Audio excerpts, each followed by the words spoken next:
আসসালামু আলাইকুম বন্ধুরা, তো চলে এসেছি আরও একটি নতুন ভিডিও নিয়ে। তো দেখতে পাচ্ছেন আমার সামনে পেঁয়াজের জমি। তো আজকে আমরা চলে এসেছি বৃষ্টির পরে।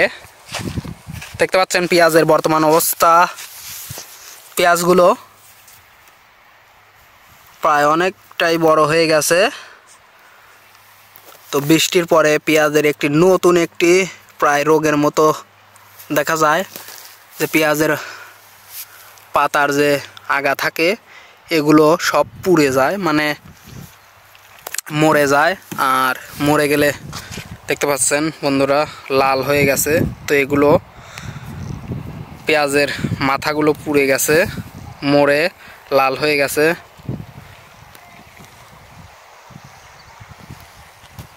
তো এখানে বৃষ্টির পানি পাওয়ার সাথে সাথে দেখতে পাচ্ছেন তিলগুলো অনেক বড় বড় হয়ে যাচ্ছে পুরো এরিয়া জুড়েই, দেখতে পাচ্ছেন। তো আজকে এখানে পচানি যাতে না লাগে সেজন্য বিষ দেওয়া হচ্ছে। পেঁয়াজগুলো পুরো এরিয়া দেখতে পাচ্ছেন, যত দূর চোখ যাবে তত দূর পর্যন্তই, একেবারে যে রাস্তা পর্যন্ত, ওই সাইডে রাস্তা পর্যন্ত পেঁয়াজ। পুরো এরিয়া যত দূর চোখ যাবে দূর দূরান্ত পর্যন্ত শুধু পেঁয়াজ।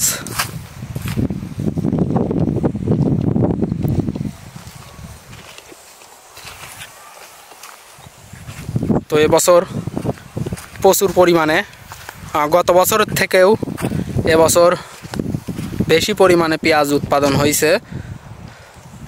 ওই সাইডে যে বিল আছে, বিলের একেবারে শেষ মাথা পর্যন্ত পেঁয়াজগুলো লাগানো হয়েছে। স্কিম ছিল আমনের, সেগুলো বাদ দিয়ে তারা সবাই পেঁয়াজ লাগিয়েছে। তো আমাদের পেঁয়াজগুলো অনেক সুন্দর হয়েছে, বীজ দেওয়া হচ্ছে। আমি ওই সাইডে যাচ্ছি। তো পেঁয়াজের দারুণ একটি, যাকে বলে কালো সোনা, পেঁয়াজের বেসন কিভাবে হয় সেটা দেখানোর জন্য।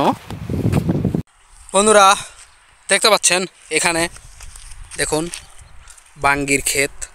তো পেঁয়াজের মধ্যেই বাঙ্গি লাগানো হয়েছে। তো প্রায় দেখুন, আমি দেখাচ্ছি। এখানে দেখুন বৃষ্টির পানি পাওয়ার সাথে সাথে বলতে কি একটু আগেই দেখুন প্রচুর পরিমাণে সব জায়গাতে দেখুন বাঙ্গির ফুল চলে এসেছে। তো এই পেঁয়াজগুলো উঠানোর পরপরই, হয়তো পেঁয়াজ উঠানোর সাথে সাথে আগেই, পেঁয়াজ উঠানোর আগেই এর বাঙ্গি গাছে বাঙ্গি ধরে থাকবে। তো দেখতে পাচ্ছেন পুরো এরিয়া জুড়েই বাঙ্গি লাগানো হয়েছে। তো বন্ধুরা দেখতে পাচ্ছেন আমি চলে এসেছি পুরো এরিয়া জুড়েই পেঁয়াজের, এগুলোকে কদম বলে। তো গোল গোল দেখতে, এগুলো হলো পেঁয়াজের বেসন তৈরি করার জন্য রেখে দেওয়া হয়েছে। দেখতে পাচ্ছেন এই ফুলটা দেখুন বন্ধুরা, কত সুন্দর দেখা যাচ্ছে। পুরো এরিয়া জুড়েই পেঁয়াজের বেসন রাখা হয়েছে। এগুলো থেকেই পরবর্তীতে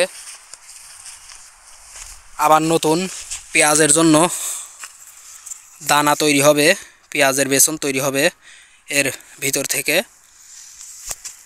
দেখতে পাচ্ছেন এই যে এগুলো ফুটে ছোট ছোট কালো কালো জিরার মতো দেখা যায়, একেবারে সেম কোয়ালিটির সেরকম পেঁয়াজের দানা বা বেসন তৈরি হবে। তো যারা এগুলো দেখেননি, অবশ্যই চ্যানেলটি, যদি ভিডিওটি ভালো লাগে অবশ্যই চ্যানেলটি সাবস্ক্রাইব করবেন এবং পাশে থাকা বেল আইকনটিকে ক্লিক দিয়ে বাজিয়ে দিবেন। তো এবছর এগুলো হয়তো মোটামুটি দেখতে পাচ্ছেন এগুলো হেলে রয়েছে, কারণ যখন কুয়াশা ছিল তখন এগুলো যে ফুলগুলো ফুটেছিল, এজন্য এখন পর্যন্ত দেখুন বাঁকা হয়ে আছে। সব যত ফুল আছে সব ফুল দেখুন সবগুলোই বাঁকা। আর যখন রোদ থাকে এগুলো আর হয়তো সোজা হবে না, কিছু কিছু জায়গায় আছে সোজা হয়ে যাবে, আর পুরো এরকমভাবেই থাকবে। এখন যদি আবার বৃষ্টি হয় তাহলে হয়তো এই বেসনগুলো খুব ভালো হবে না। আর যে পেঁয়াজগুলো দেখতে পাচ্ছেন, এই পেঁয়াজগুলোও তেমন একটা হয়তো ভালো ফলন হবে না, কারণ পেঁয়াজের জন্য রোদ বেশি প্রয়োজন হয়। তো আজকের ভিডিওটি এ পর্যন্তই। যদি ভিডিওটি ভালো লাগে অবশ্যই চ্যানেলটি সাবস্ক্রাইব করবেন এবং পাশে থাকা বেল আইকনটিকে ক্লিক দিয়ে বাজিয়ে দিবেন।